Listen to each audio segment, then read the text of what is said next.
Dragon Endurance departed the International Space Station at 11:20 p.m. Pacific last night with NASA astronauts Nicole, Mann and Josh Cassada, JAXA astronaut Koichi Wakata, and Roscosmos cosmonaut Anna Kikina. Currently, they're on their way to the targeted splashdown site off the coast of Tampa, Florida. My name is Kate Tice, and I'm the Quality Systems Engineering Manager here at SpaceX. And joining me today from NASA Communications is Leah Cheshire.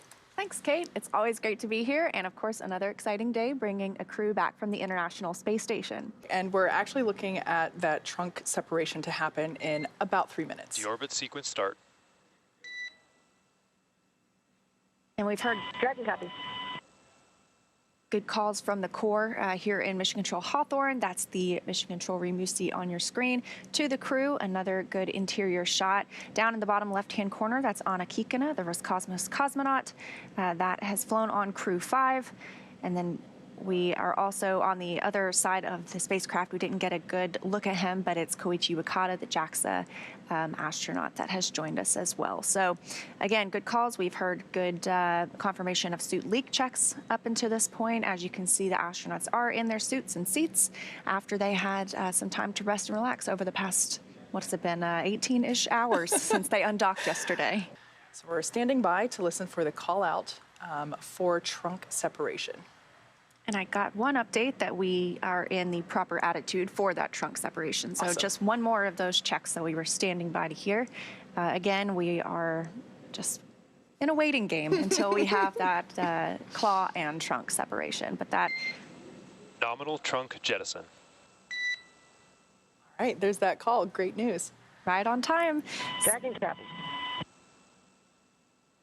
So as you can hear, that, like we mentioned, is the core calling out to the crew. They report that they copy because they're able to keep track of it on those crew displays that we could see over their shoulders. So again, the claw and trunk just separated. The claw is where those umbilicals for power and telemetry are from the trunk, and its solar arrays connect to the capsule.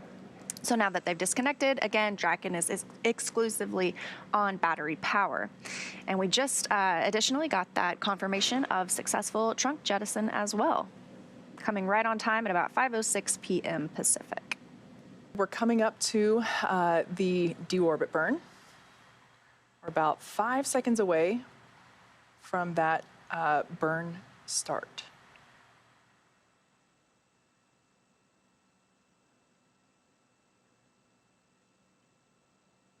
Now again, this is going to be an 11-minute burn, approximately.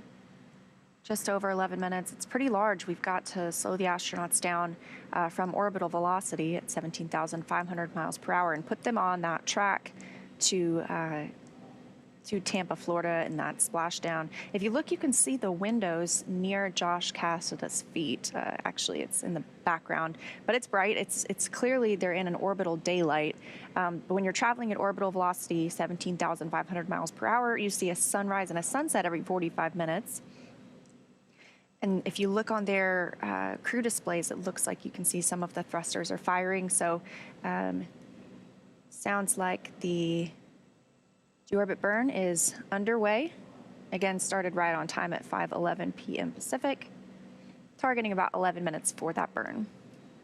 We're looking at about 10 minutes and 20 seconds remaining in that deorbit burn.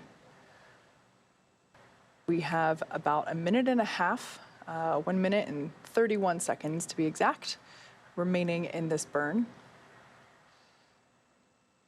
As you can see with those displays, there's a small set of physical buttons that the crew can use for emergency situations. And then the displays are touchscreen, which has more features that they can use in flight, in addition to the tablets that are on their legs. You can see Nicole's there on her left leg. We can also see a good shot of the control panel for the seats themselves. That's where the mic volume and the push-to-talk button is also located for the crew to use.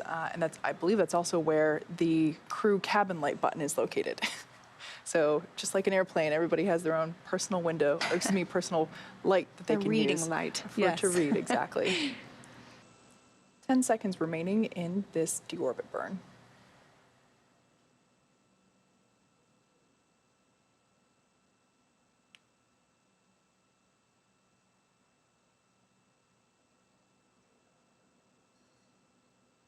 That deorbit burn is Deorbit burn complete. Performance nominal. Nose cone closure initiated. Dragon copy. Just what we wanted to hear. Deorbit burn is complete. Nominal is always the word we're looking for.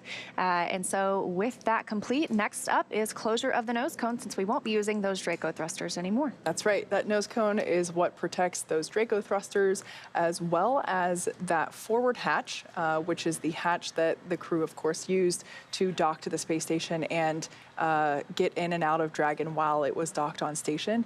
That side hatch is what they will be using, or the side hatch, which is on the side of Dragon, is what they will be using to get out of the capsule after splashdown, but not that forward hatch, which is what is being covered up now or what will be covered up as we step into nose cone closure. Wow. And there we can see a live view of that nose cone closing on Dragon Endurance.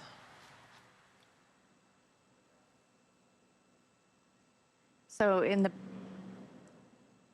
Dragon is currently inhibiting those forward bulkhead Draco thrusters that we just used to complete the deorbit burn.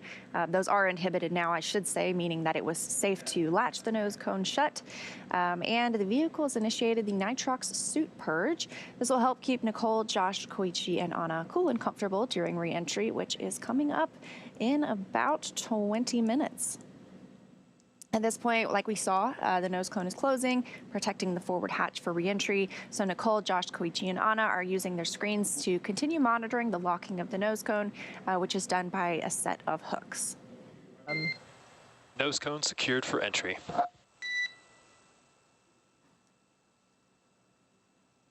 Dragon copy.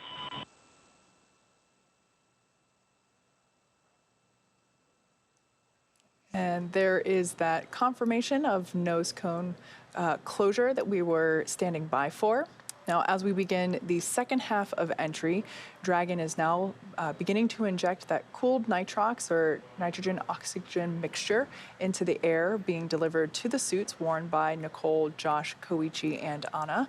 Again, that's what will allow the crew to remain super comfortable while the external temperatures reach 3,500 degrees Fahrenheit, so a little warm on the outside. Dragon SpaceX for entry briefing.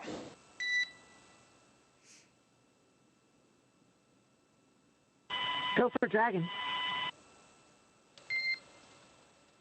Okay, just to give you a quick update here for timeline, we are tracking no deltas in terms of vehicle status. Only item to note is that you may get the AGPS alerts when you come back out of blackout. Just wanted to give you an update that if those have the SDC at the end of it, there's no concern. It has no impact on Dragon's automated chute deployment sequence. How copy?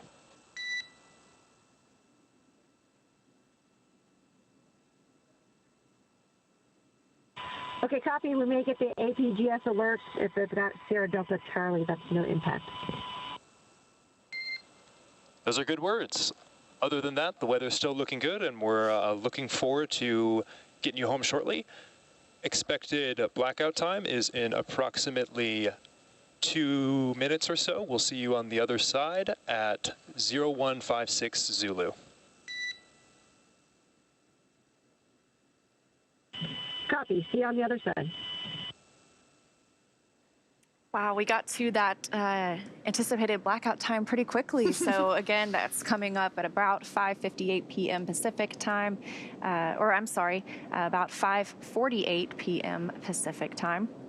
And so about 30 seconds from now, we will be out of communication with the astronauts and the Crew Dragon capsule during that time. The Corps mentioned an AGPS potential alert coming up after they require signal. That is the absolute global positioning system. They had a couple of pop-ups earlier, but as you heard the Corps tell the crew, those are not of any concern for them. And there's our first view of the Crew-5 crew in Dragon Endurance re-entering the Earth's atmosphere.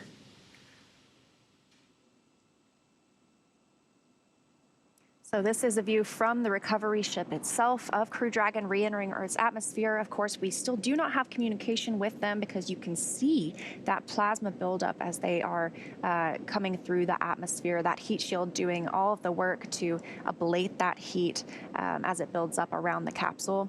So again, as we mentioned, you see the movements here. That's the ship camera moving and continuing to track the spacecraft during re-entry. We anticipate reacquisition of signal in just a couple of minutes from now. As Kate mentioned, it can vary on when we get that timing. But great to already have a view of our 4 astronauts, or 3 astronauts and 1 cosmonaut inside as they are headed home.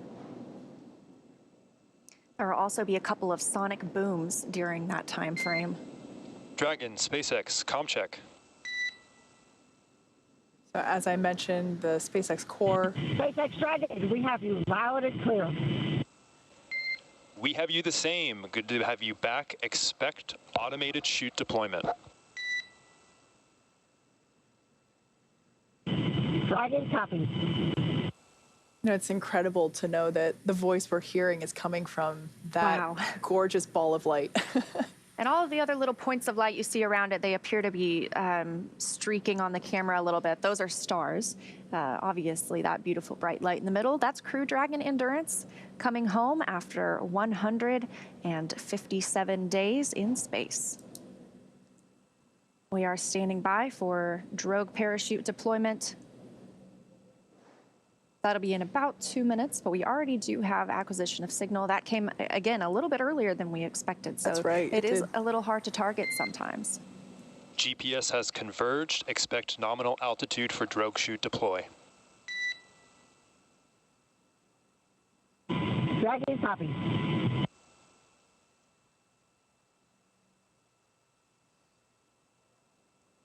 Again, that point of light in the center of your screen, that is Dragon Endurance. Another, a different view. This one infrared coming from the recovery ship. As we were mentioning, all of those team members that are ready to recover the astronauts are on the ship. They're in position. It'll take just a little bit for them to move in toward the capsule once it lands, but they all have a very important and distinct role to play, either retrieving the capsule or helping the astronauts egress, and they are all standing by. Brace for drogue window. Dragon, brace. It looks like those drogue deploys are now. Yep. We got Visual on 2 healthy drogues.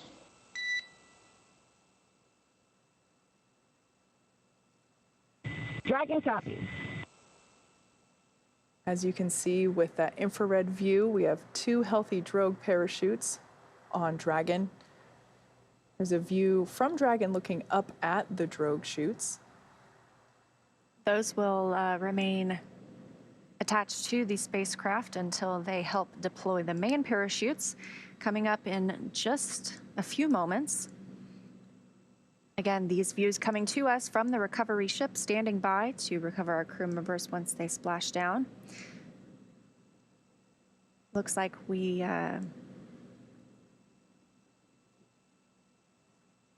It looks like we have main parachute deployment there. Main chute descent rate nominal.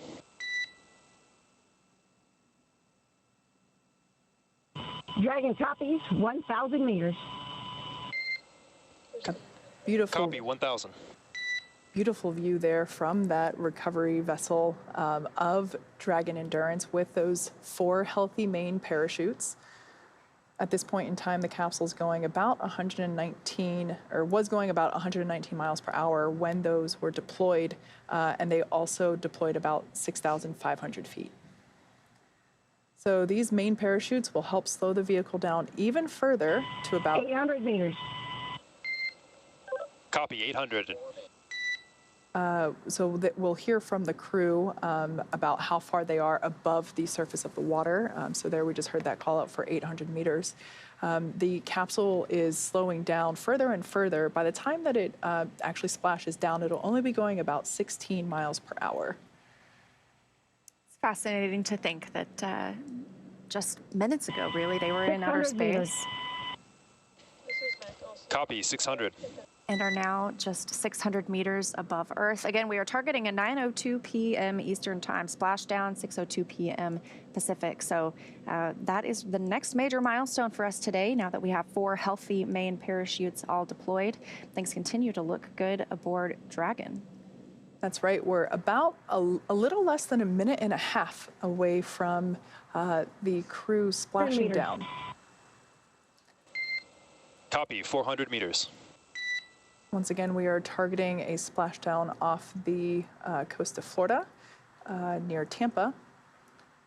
So this is what we would consider a Gulf landing. And those strobes of light on your screen, those are spotlights coming from the recovery vessels as they continue to track Dragon Endurance. 200 meters, crew brace for splashdown. Copy, 200 and braced.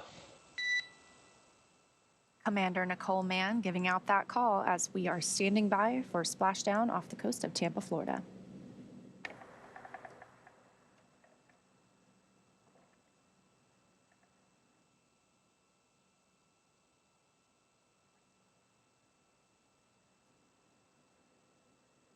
There we can see the water surface. Dragon Endurance coming closer and closer.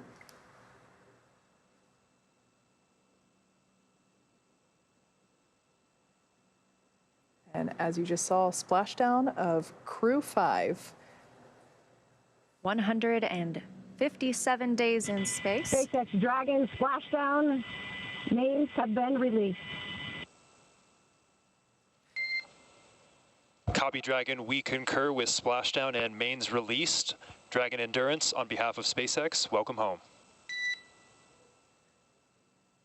As you can see on your screen, visual confirmation for splashdown. Thank you, SpaceX. That was on one heck of a ride. We're happy to be home. Looking forward to next time. Dragon, brace for capsule lift. Dragon. And as the capsule is being lifted, there's our first view of that heat shield. Once again, that was the primary decelerator for the Dragon capsule. That's really what helped slow the vehicle down to about 350 miles per hour from 17,500, of course, during that re-entry burn that we saw. Certainly did its job. Yeah. Bringing them to that gentle splashdown with the help of those parachutes, about 16 miles per hour. So they have obviously lifted Dragon. They are placing it in that nest. They'll secure it there and remove some of those attachment points before moving it toward the egress platform. Now we can see some waters held in what looks like a kind of like a bucketed area there underneath the side hatch. That is the location of where the main parachutes are stored. So all 4 of those main parachutes are tightly packed and placed in that cubby, basically, and we can see water draining from it now. The location of the drogue parachutes is up near where that harness is secured above the side hatch there at the top. We can see that the personal protective equipment. Dragon, stand by for side hatch opening in approximately the next 60 seconds. We're looking at Rick right now. So we can see that those, and there it is, side hatch open on Dragon Endurance. First time since it was closed last October, sending these 4 crew members on their journey to the International Space Station. And in that view on the right, you can see that SpaceX medical doctor getting that first check, making sure everyone is feeling all right back here on planet Earth before we begin helping those crew members out of the capsule. Once again, that is a view looking toward the side hatch. That view has Commander Nicole Mann on the left-hand side and pilot Josh Cassada on the right-hand side.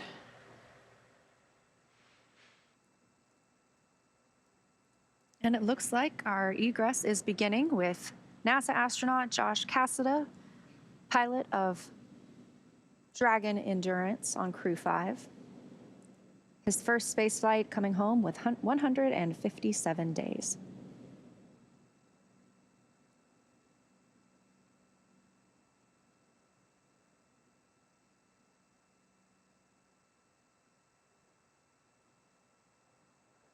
I believe there is a almost like a little slide that is secured to the exterior of the capsule and to the egress deck, basically to bridge that gap. Yeah, we could see Josh sliding out of the frame there, and that really just helps them get out of the capsule, not only from the standpoint of making it easier on them, but also preserving the hardware around that, the hardware of the side hatch as well. So it looks like the second individual to egress from the Dragon capsule will be Commander Nicole Mann. And there she goes.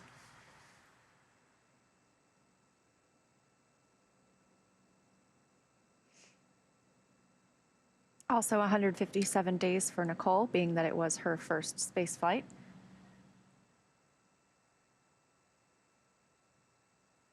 I would imagine for Koichi, who you mentioned earlier, has, you'll have to refresh my memory, over 500 days now logged in space? Yes, exactly 505 There today. we go. So I imagine this part is never easy, but he's very familiar, knows what to expect in terms of the change in mobility now that he's back on Earth.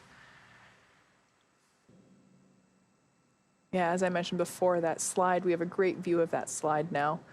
Really helps the crew in this egress procedure. oh, this is probably Koichi, judging by, I can see that Japanese flag on that team member right there on the right.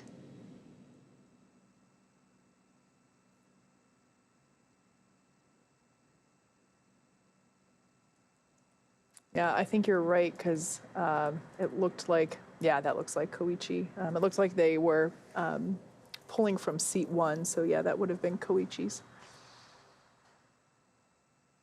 Oh, I can see a Look smile at that on his smile. face. Definitely not his first rodeo. So it looks like Anna Kikina, our cosmonaut on board Crew-5, is about to make her way down the fun slide and egress Dragon Endurance, which once again it made its second splashdown. Roscosmos cosmonaut Anna Kikina, our final crew member to egress tonight. Again, her first space flight. She will also have those same medical checks before flying back to Russia. Look at that smile as well.